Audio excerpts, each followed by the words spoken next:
Nako, mga kapolitika.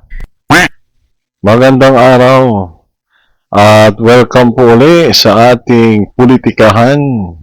We are now on episode 6, no? Mga magandang balita at masamang balita ba yung gusto nyo, no, mga kapolitika? Abangan natin, ha?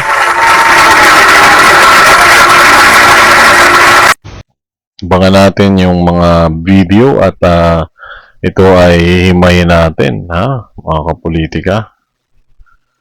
O, teka lang ha, may ayusin lang tayo. Ayun. Okay, so dito sa video na to, may press briefing si Cayetano. Ngayon lang ito ha, ngayong June 8 lang siguro ito nangyari, no? Pakinggan natin. Senate President, Secretary of the Senate, o SAA, kailangan niyan 13 ang botong ilagay, 13 ang boto pag tinanggal. Hindi nila sinunod yan. So meaning, hindi legitimate si Attorney Bantug, no? So having said that, ayaw namin maipit yung mga empleyado. So I sent him a letter to talk with Attorney Bantug and nag-offer kami kung gusto ni Senator Win, pareho na lang kami pipirma kahit walang designation. So I think the letter was delivered mga 8 a.m., a little bit past 8. Ang sagot nila noong 12 o'clock is that hindi na siya secretary at mag-turn over na lang. So I really want to avoid sa dami ng problema ng ating bansa that we have to write land bank, maipit yung sweldo ng mga empleyado and everything. And I'll never bend the law, nor will I bend the Constitution, but I will bend backward for our employees para hindi sila maipit sa gulo for as long as it doesn't bend the law. Diba? So kung internal rules or regulations, Pansin nyo mga kapolitika, no? Ginamit niya yung term na bend the law. So, this is just an implication siguro na yung bend the law is hindi maganda, ha, mga politika. Kasi parang kay Ombudsman Boying Remulla, parang okay lang yung bend the law, di ba? Pero hindi natin alam, ha? Hindi tayo sigurado dyan. Nako, mga kapolitika, ha?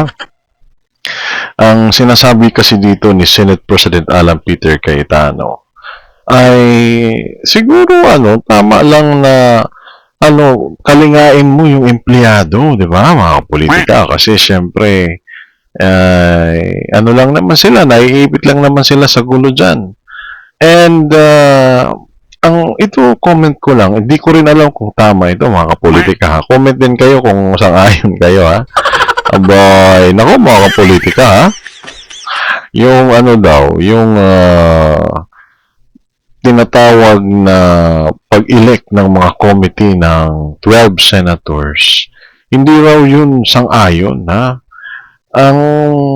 Kasi ang dahilan dyan, yung Avelino versus Cuenco, andito naman sa Pilipinas yung 24 senators. So, walang 22 senators. There is 24 senators, therefore, 20 or 13 yung majority. So, kahit na anong committee yung i-elect mo sa 12 at hindi 13, mukhang mali daw yun, ha? Hindi ko alam, ha? Hindi ko alam. Kasi kung hindi daw mahagilap si Senator Bato, you should first exhaust all possible means para hanapin siya before you can say na andun siya sa labas ng bansa na, di ba, ma-determine naman daw yun. Pero kung andito lang naman sa Pilipinas, ay he is still, di ba, hindi naman pa siya accused siya na hindi pa naman siya nahatulan. Ako, mga politika, ha? Tapos, yung yung tinatawag natin na committee hearing ng Blue Ribbon Committee ni Senator Pia Cayetano. Abay, Ito daw ay mas pinaniniwalaan ng abogado ng 18 Marines. Nako, mga kapolitika, ha? Baka makita natin yan sa mga susunod na video, di natin alam. Because this is political session. Wala naman tayo dito tinatawag na, wala tayong limit sa oras, paalala ko lang. Kasi, syempre, iba pa rin yung may alam sa oras. Ako, politika, ha? Sige, ha, umpisahan natin to. Puntahan ulit natin si Senate President, Alan Peter Cayetano. That is not attached to law or it is not morally wrong. That's why I thought of my staff thought of the idea na pag pareho nakapirma para eventually pag nagkaroon ng decision, walang legal infirmity. And it will also prevent yung mag-filean yung dalawang kampo ng usurpation. Diba? Kasi of course, as far as I'm concerned, nag-usurp ng authority si Senator Win because he's not really the acting president, pababa. Pero maraming ang problema ang ating bansa, why don't we focus on that? So, apparently, because ayaw nila pumayag, dalawa Senado natin ngayon. You have the Senate of the Philippines and you have the Senate of Malacanang. No? So, yung Senate of Malacanang had the hearing kanina and you have two Blue Ribbons Committee. Yung isa ay Committee de Absuelto na ang kanyang main work is paano i-absuelto yung mga high officials ng ating bansa at yung isa naman na seeking the truth. Teka, comment muna tayo, mga politika na ako. Boy, anong matindi ang binitawan na ito ni Senate President Alan Peter Cayetano. Dalawa daw, yung Senate ng Pilipinas, isa daw ay Senate of the President, ha?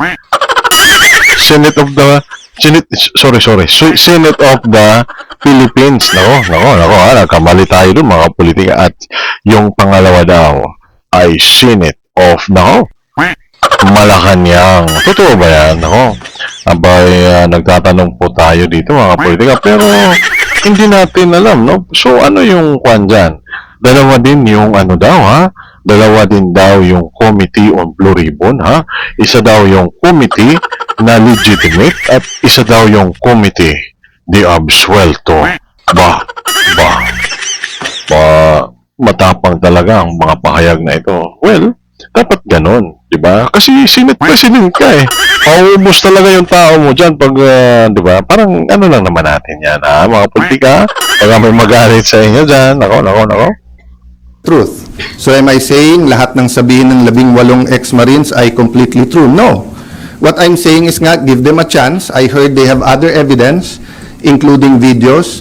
I heard that if they come out and there's full support na nararamdaman, may iba pang mga witnesses na may mga dokumento, may mga ebidensya na lalabas din. So as a nation, we have to decide whether the Senate will be under the thumb of Malacanang. And now that it is very clear to us that the biggest ever corruption scandal is the flood control scandal, if it's acceptable to us that we witnessed this morning, the biggest cover-up committee hearing of our generation.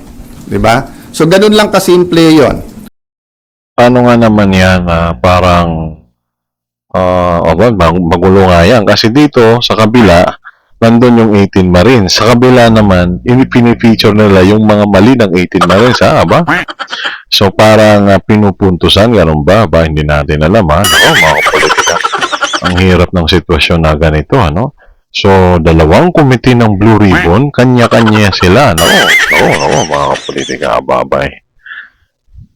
So, in the same manner na nag-propose kami na parehong pipirma, I have not talked to Senator Marcoleta, so hindi ko alam kung papayag siyang dalawa silang chairman or whatever, but we have to find a solution that yung mga witnesses ay makakapunta ng malaya na protektado ng batas at independent yung Senate. Having said that, mahaba panahon, as I said kanina, let's focus on Mindanao and on the relief and rehabilitation, especially kung may mga lives that are at stake now because dun sa mga buildings, I don't think all of us fully know the Oo, mga kapolitika, ha? Sa lagay na yan, dalawa yung Blue Ribbon Committee. Napakahirap nun. Bakit kaya ayaw magsampa ng kaso sa Korte Suprema ni Senate President Alan Peter Cayetano? Nako, ewan ko ha, ewan ko. Pero parang ito ay kanya ding sinagot or sino bang sumagot doon? Ako, hindi natin alala. Kaya huwag kayo maniniwala basta-basta sa akin. Pero ito parang sinabi ito ni Senate President Alan Peter Cayetano na kung magsasampa man daw ng kaso sa Korte Suprema ay makukuha yung mga committee. So, maghihintay lang daw sila, patatagalin lang. So, in the meantime, na nandun yung kaso, ay, nako, ano lang muna, minority lang muna sila. So, kaya hindi siya nagsasampa ng kaso para tuloy-tuloy ang tawag daw dyan ay, nako, parliamentary strategy. Aba. Well, hindi natin alam ha. Kasi ang parliamentary rules and procedure, it applies within a body that is conducting a particular business of the day. Ha? How do you conduct? How do you conduct business of the day when there is a quorum? Now, they are not forming that kind of quorum, no? So, parang blessing in disguise, ha? No? Pero huwag kayo maniniwala sa akin, ha? Ito ano lang natin, kuro-kuro lang natin. Blessing in disguise daw. Yung pagpunta dyan ni Senator Chis Escudero. Kasi, hindi malalabag ng ibang mga senador yung kabilang 12 kahit hindi sila dumalo kasi yung 12 naman ay nagpapatuloy ha. Aba, mahirap yan. Kasi ibig sabihin pala, sabi ni Senator Chis ay malalabag na namin yung rules ng Senate. Kaya dumalo na ako para maging 12 kami ha. So, kung 12 lang kayo, lumabag na talaga kayo ha. Pananaw ko lang to, hindi ko ito sinasabi na yun na yun. Big sabihin, lumabag na kayo, hindi nyo na ginawa yung trabaho. Pero, di ba, yun nga, legal strategy daw yan, parliamentary legal strategy. Hindi natin alam ha, ano lang, politika ha. Teka. extent. So far, nakikita lang natin yung mga videos, no? So hanggang dun lang muna, we will continue with our meetings. We will focus muna on Mindanao. I am not sure when the next hearing ng Blue Ribbon led by the subcommittee by Senator Marcoleta is. I'm expecting to know soon, but definitely knowing what's happening in Mindanao will have an impact on our decision kasi priority yon. Okay, questions from Janice Cosio.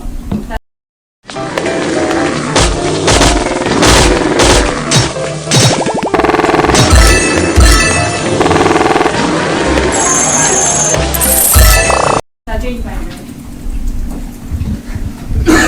Sir, good afternoon po. Good afternoon. Dalawa lang sir, yung comment nyo sa resign call sa inyo, and sabi po ng Malacanang kanina, open si BBM na magpatawag ng special session ng Congress, lalo na po, nabanggit nyo na rin yung nangyari sa Mindanao kanina, and paano po yun kung magkakaroon ng special Unahin ko yung Congress? special session, okay? Yes po. So, I had two communications with them sa Malacanang.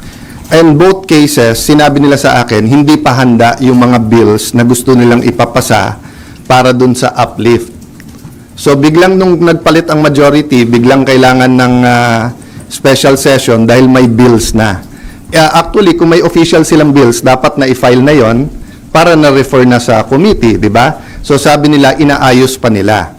But having said that, kung bigla nilang naayos from the time I had discussions with them, may LEDAC, pinospone nila the day before, tinawagan ako ng secretary na head, and then sabi niya, "Sir, pwede ba ituloy bukas?" Sabi ko, "Kayo nag-postpone, ready ako." Tapos hindi rin naman nila tinuloy. Yung sinasabing magtrabaho tayo, nagtatrabaho kami, ready kami magtrabaho. Sila nag-walk out, kaya nagkaroon din kami ng parliamentary tool na ginamit.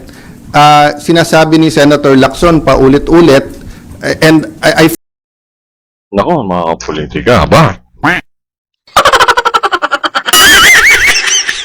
Lagi na yan na binabanggit lagi na walkout ni Senate President Alan Peter Cayetano. Nako, mga kapolitika, ha? Alam nyo, hindi nyo maiwasan o hindi niya din maiwasan yun. Kasi presidents na yung ginawa na nga yung, kaya yun palagi yung point of reference niya. So sa tuwing hindi sila nadalo, ganun yung gagawin niyang point of reference. So parliamentary tool din namin na hindi kami magkukorum, di ba? Kayo nga, nag-walk out kayo. Parang, ano lang natin yan, ha, mga kapolitika. Hindi natin sinasabi na yan yung tama. Ano lang natin yan, ha, mga kapolitika. Sige, balikan muna natin, ha. feel bad for the generals, and I apologize in behalf of the whole Senate, both the majority and minority.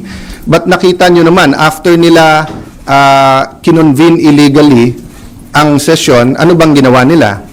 Nag-adjourn sila sinidie. Ang calendar natin pwede. Yun yung ano dito, mga kapolitika, ha? Ako?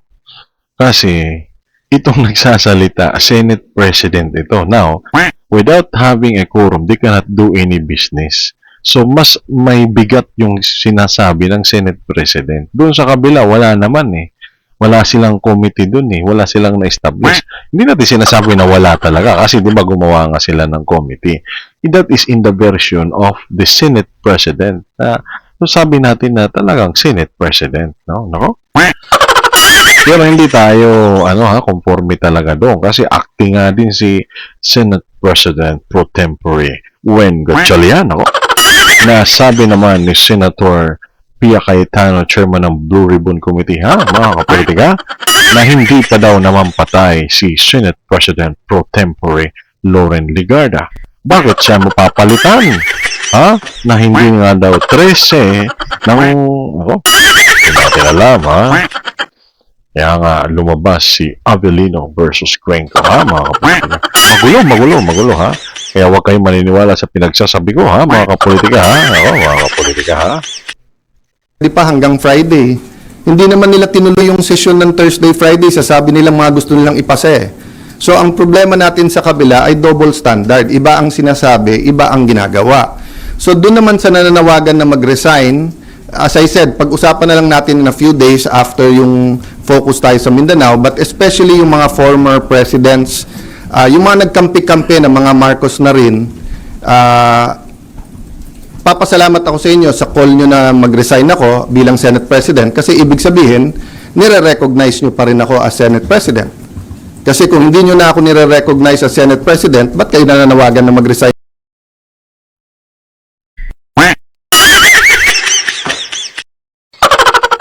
Matalino, di ba? Pwede, So, you still recognize him. Kaya, pinapanawagan na mag-resign. It's very important to take note the statement. Kasi syempre, hindi nga nila nakuha yung 13 counts. So therefore, bigo yung Avellino, Ito, lang ito, conclusion natin na hindi tayo talaga sure. Kaya hindi nyo dapat ito paniwalaan, Bigo yung Avellino versus Cuenco. Kasi ang Avellino versus Cuenco, ang doktrina dun is to reduce the number of the Senate sa original 24. Why? Because one, a member of it is not reachable. Cannot be reached by the coercive power of the Senate. So, kahit na iserve mo yung warrant sa Sergeant at Arms ng Senado, hindi pwede. Kasi nga, dun sa ibang bansa, walang visa dun yung coercive power ng Senado ng Pilipinas sa ibang bansa. Mga kapolitika. Doon lang sa pagkakataon na yon a-apply yung Avellino, wherein you can reduce the total number of the Senate. But according to the Constitution, hindi nga daw yun pwede, di ba? Parang ang Constitution 13 talaga regardless kung may absent o wala ha. Nako mga kapolitika. Sino yung mataas? Yung Constitution or this ruling of the Supreme Court? In fact, ruling of the Supreme Court as basis of our law ha, mga kapolitika ha. Hindi natin sinasabi na sure tayo dito. But ruling of the Supreme Court as basis of the law, it can be overturned or reversed by the Supreme Court themselves. Nako mga kapolitika ha. Pasensya na po ha, politika. Kaya lang ha, balikan natin si Senate President. Siya pa rin daw kasi pinagbibitiw. Nako. So, nagpapasalamat siya kasi rin-recognize siya. Siya pa rin ang Senate President. Nako. Ay nako, Senate President. Di ba? Sir, kung gamitin ng Malacanang itong nangyari sa Mindanao, No, patawag na any special session that will redound to the good of the Filipino people is welcome. The special session is in the Constitution. Yung ginawa namin nung bago matapos yung bago mag-Sinedie is precisely because aagawin nila yung committees at kailangan matuloy yung hearing tungkol sa Blue Ribbon. Having said that, Mindanao is now. Diba? They need the attention now. So if there's needed legislation, good. We will meet right away. If not, then tulong-tulong tayo. But aside from that, let's remember that the committees can continue to work. Nung pinauwi ni Senator Win, nung Thursday, yung mga empleyado, may Senate hearing pa si Senator Pia. So, hindi totoo na hindi nagtatrabaho. Wala tayong dapat conflict kung may kailangan yung ating bansa. Whether it's legislation, whether it's a meeting na LEDAC, dapat tanggalin ng politika pagdating na ng,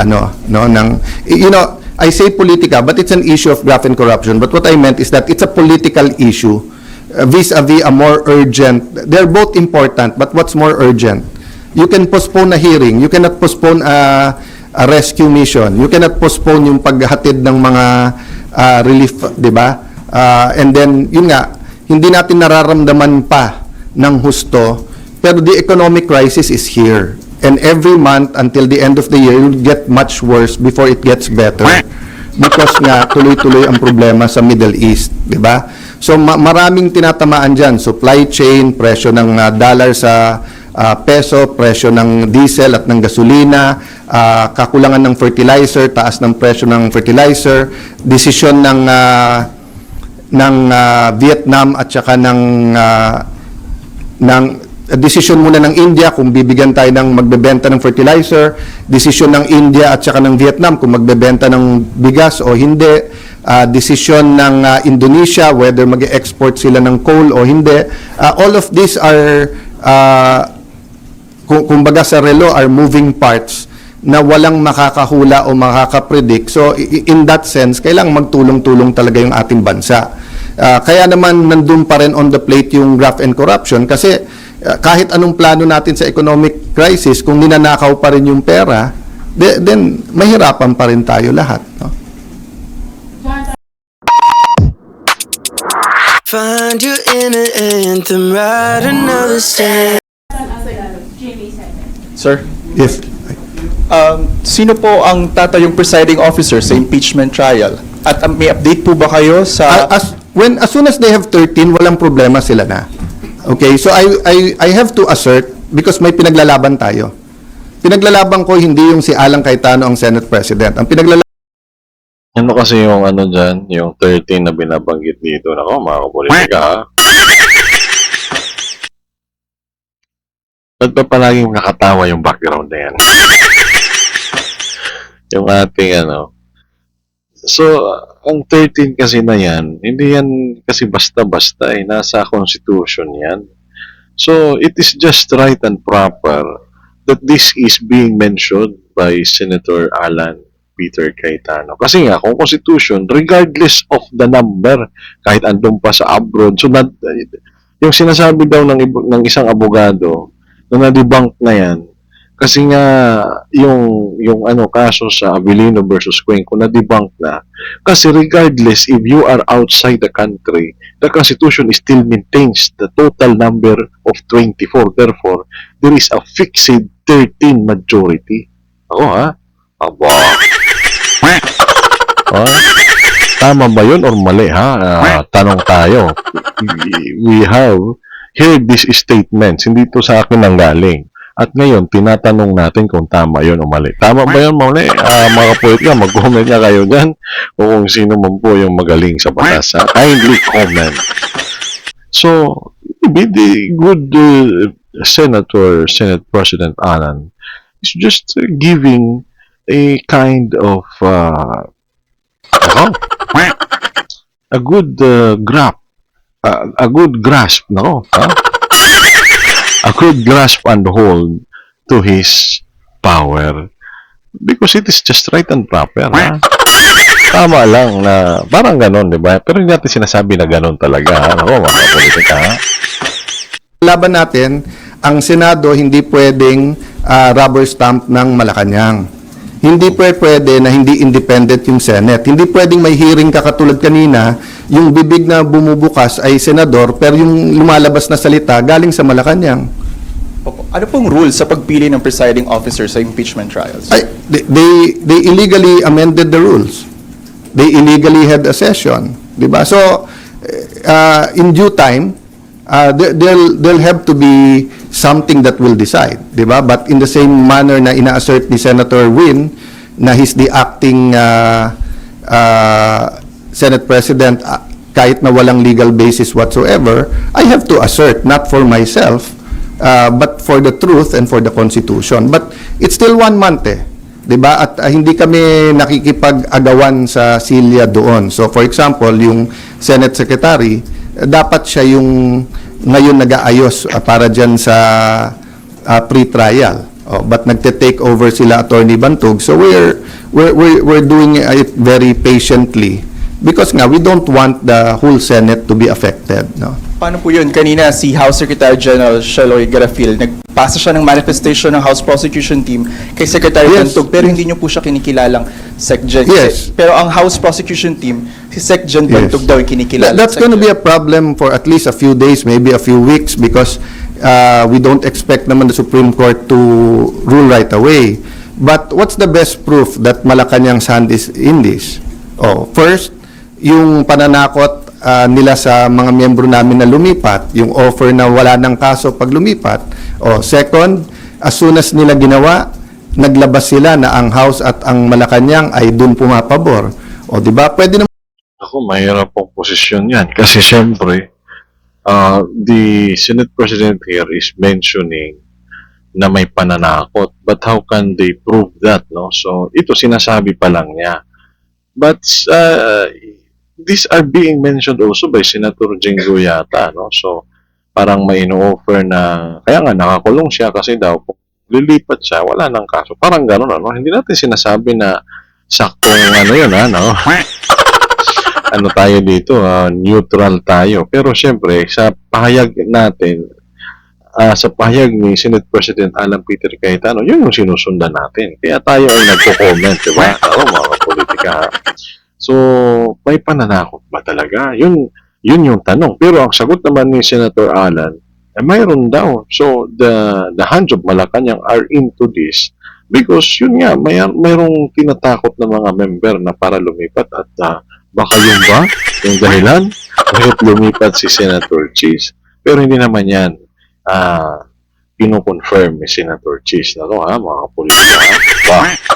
Mahirap ng sitwasyon natin ngayon sa buong Pilipinas kasi ang Senado ay isang bastion daw, 'di ba, ng demokrasya. And it's very good to say na I think the President would agree, President BBM would agree that the Senate must remain independent. Siguro naman agree, I look forward to this, that the President would agree kasi alam ko naman na mabuting presidente si President Bong Marcos. Mga kapolitika, Okay. naman mag-neutral ang Malacanang Pwede naman sabihin ng Malacanang, settle it among yourself. Ganon din sa House Prosecution. Hindi naman nila gusto ng fair na impeachment. Gusto nila yung may pinipili na silang grupo. That's why sabi ko sa inyo, if I'm wrong, they blame me. Kung tama ako, na from 24 gagawin 22, eventually 18 ang senador, tapos sasabihin nila 12 convicted na. Will that be a fair impeachment process? What will happen to the country if that happens? Then ang kasunod naman is CONAS. No? So, give me a few days, pag-usapan natin yan, but let's focus lang dun sa nangyayari. No? But just to answer your question, it will be up in the air. That will be a legal question, and we are in the right side.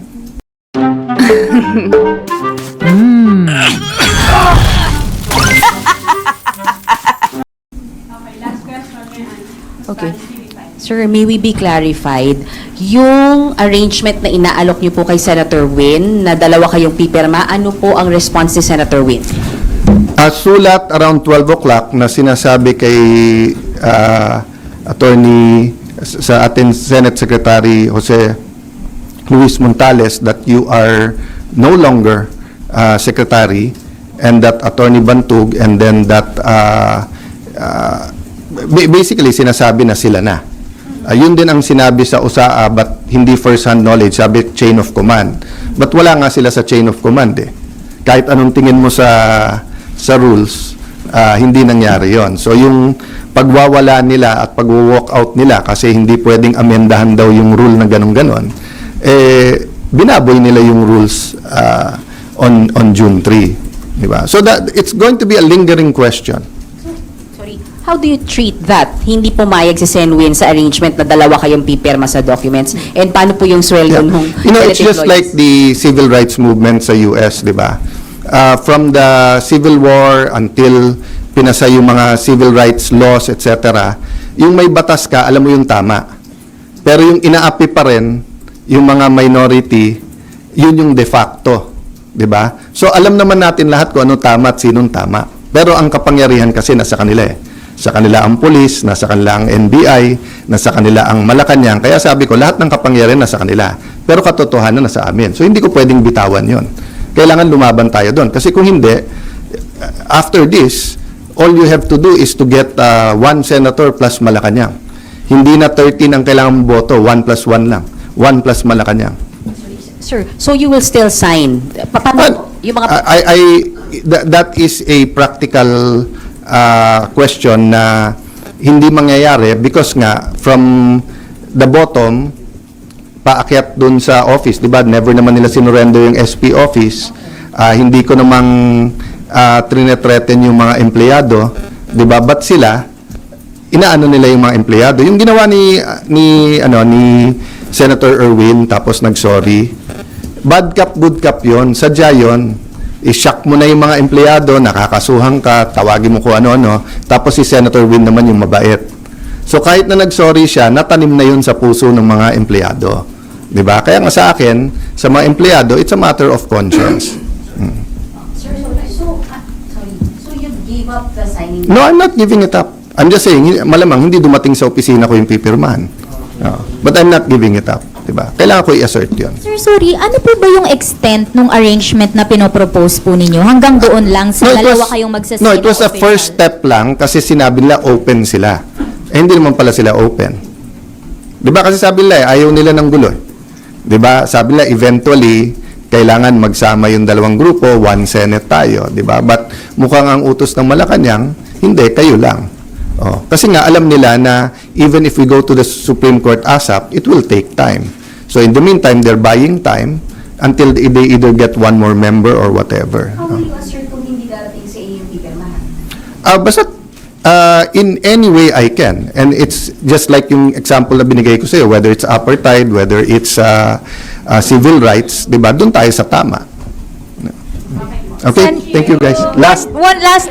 Sandra. Sir, nabanggit niyo po kasi kanina yung Supreme Court. So are you referring to the one filed by the school teacher, Tayam, or meron po It's kayo always an iakyat sa option Supreme for everyone. It's an option for the other side, for us, for the employees can also file. So let's see, kasi nauna na si Senator Win, nag-meeting na yesterday ata sa mga taga-USAA and yung kanilang in-appoint na secretary at USAA, bagamat illegal, di ba, umikot na in everything. As I told you, no, as a practical matter, ang matagal na naging Senate President, si Senator Dulon. Di ba? Tapos si Senator Soto, matagal din, more than 5 years, di ba? Si Senator Coco, Senator Mig, Senator Cheese, magkakasama sila ngayon eh. Ako naman, ni isang empleyado, wala pa ako na-appoint eh. So sa practical matter din, sila ang mga kaklose. So syempre, sila ang napakinggan. But I have faith in the Senate staff that they should listen to all sides. But I don't want to disturb, di ba, hindi civil war ang gusto namin. Ang gusto namin, manaig sa Senate kung ano tama, kung ano mali. Thank you, guys. Thank you.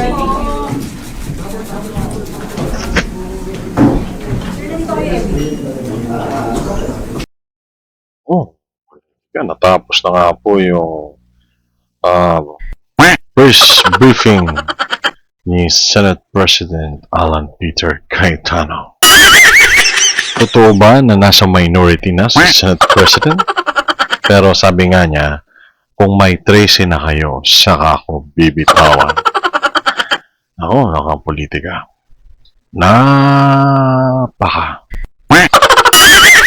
Napakagulo.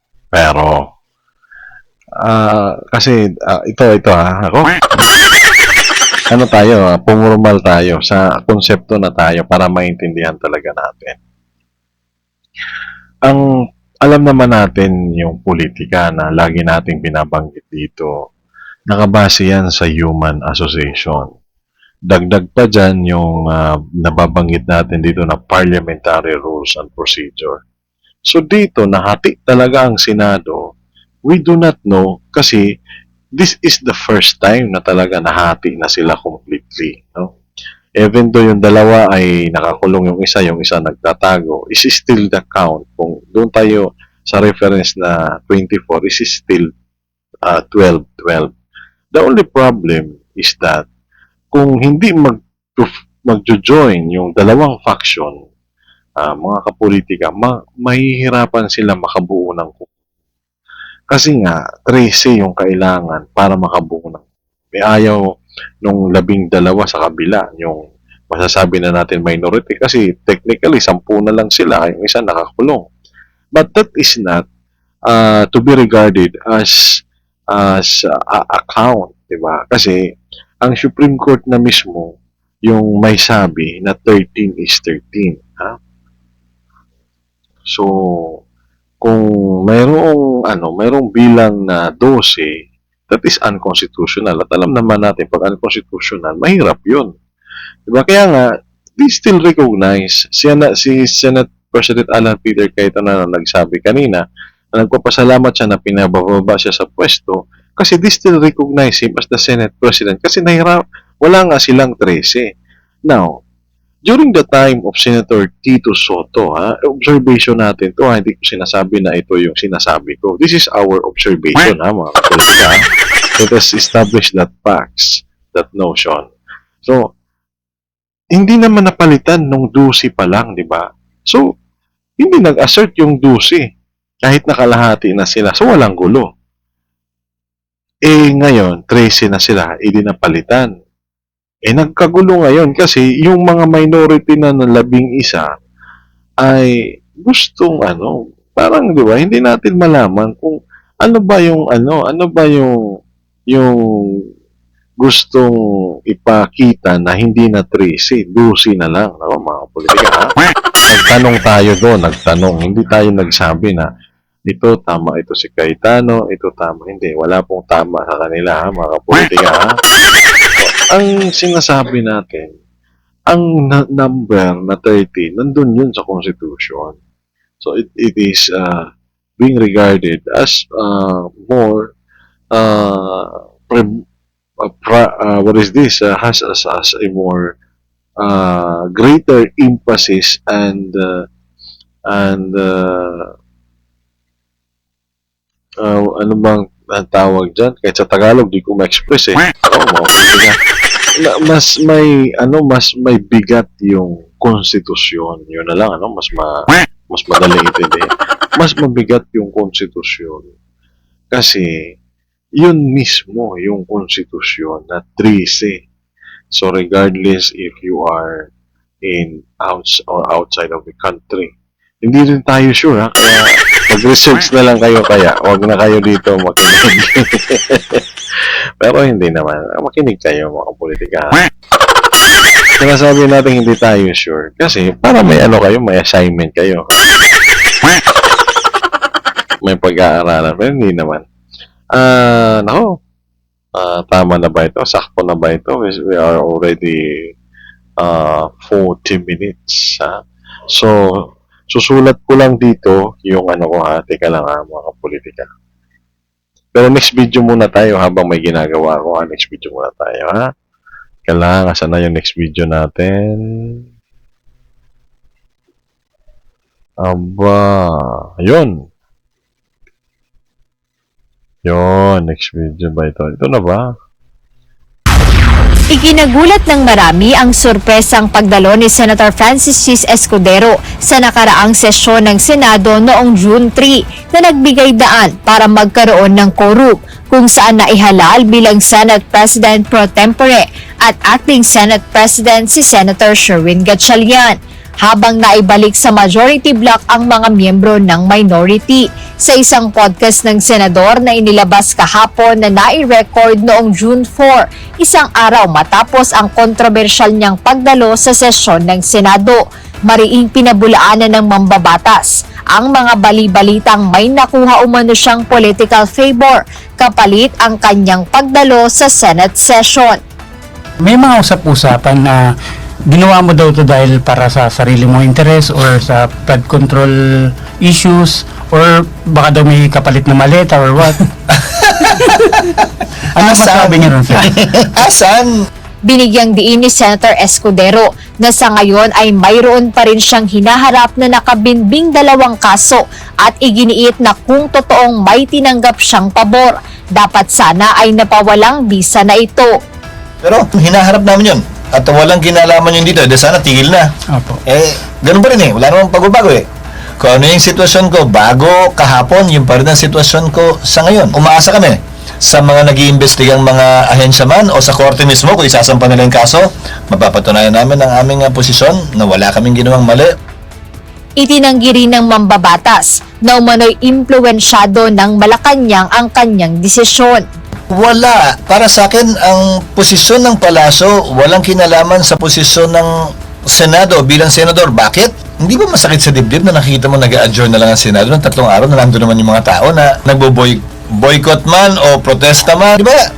Huwag na lang yon, iba na lang. Muling nanindigan si Senator Escudero na ang kanyang pagdalo sa sesyon noong June 3 ay bunsod ng kanyang mandato. Yan yung sinasabi natin sa politika. Wala pala akong boses kanina.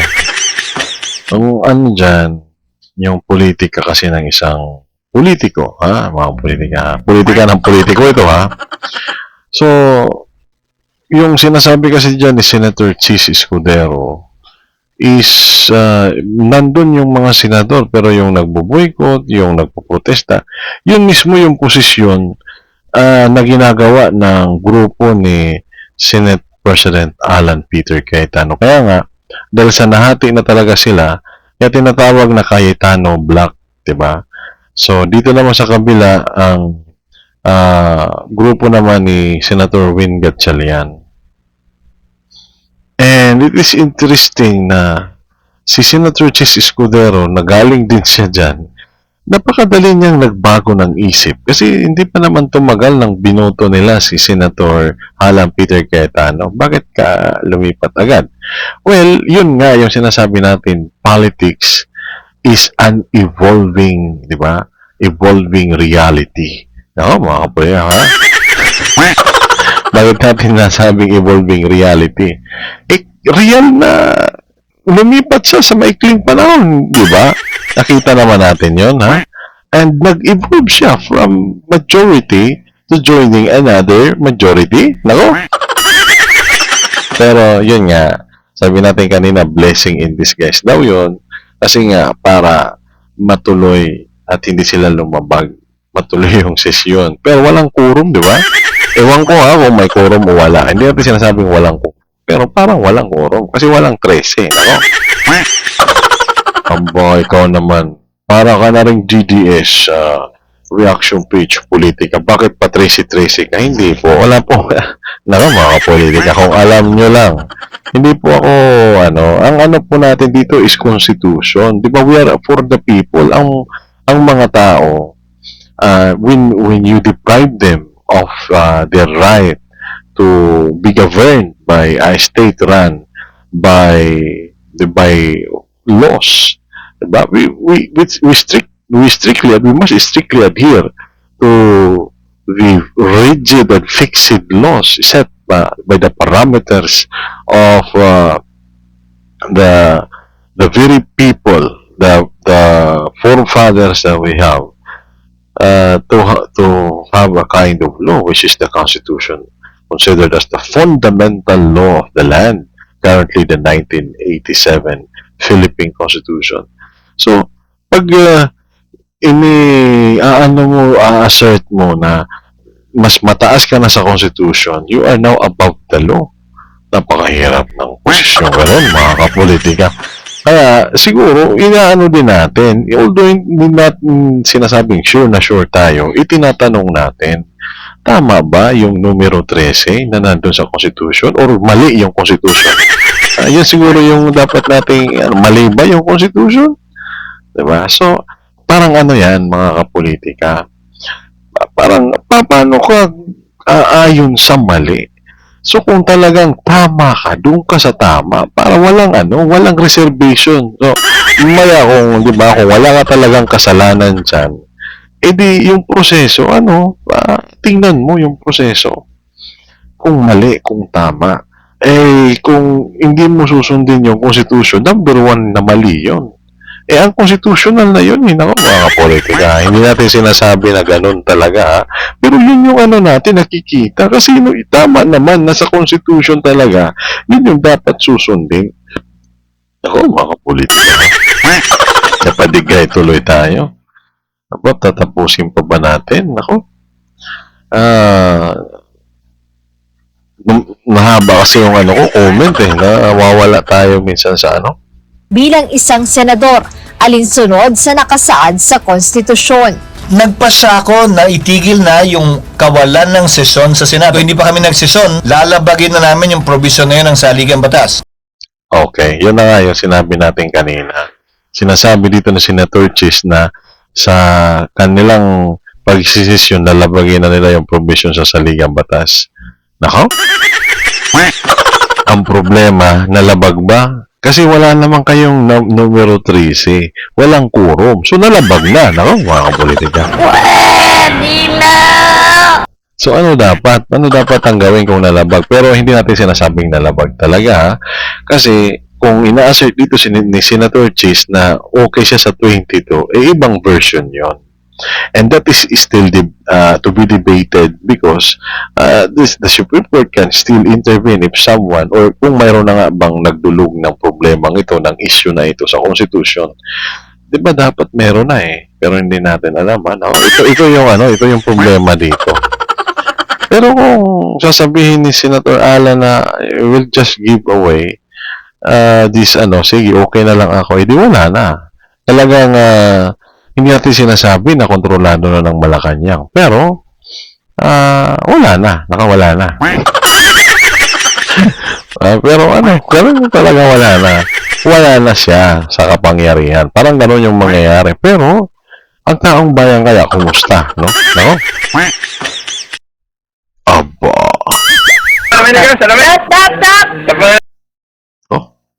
Stop na tayo.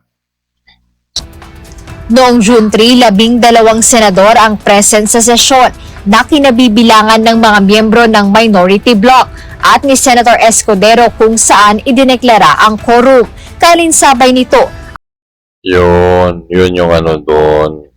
Kasi, ang talaga nila, reduce nila into 22, which is already, di natin sinasabi na tama ako, Ako, mga kapolitika. Ano lang natin to on the other point ng ibang abogado. Kasi hindi ko naman to point ito ng ibang abogado. Yung sinasabi nila, walang 22. There is always 24 regardless kung nasaan. So fixed, according to the Constitution, 13 is the number required para magkaroon ng quorum so that you can validly conduct business para mapalitan nyo kung ano man ang gusto nyong palitan. Naron, politika, ha? Okay, tama na daw yun. So, diretso na tayo sa video. Ay idineklarang bakante ang lahat ng elected position sa Senado, kabilang na ang Senate Presidency. Jedne Resina, UNTV News and Rescue. Diyos ang aming sandigan, serbisyo publiko ang aming pinahahalagahan. Nako, mayroon pa tayong nakasalang pero hindi na natin makakayang tapusin, ha? Abangan nyo na lang mga kapolitika yung,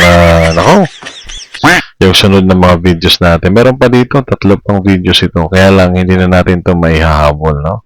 So, see you on the next video. Nako, sana ay maayos na po. Manalangin po tayo na magkaroon tayo ng magandang pamahalaan na nagkakaisa. At sana may managot, nako? sa flood control scam. Yun po dapat ang posisyon natin. Kasi pera ng mga Pilipino yun. Pinaghirapan po yun ng mga Pilipino. Ako, mga politika, hanggang dito po muna, ha? Abangan nyo po yung mga videos natin na like, share, and subscribe para sa marami pang mga videos.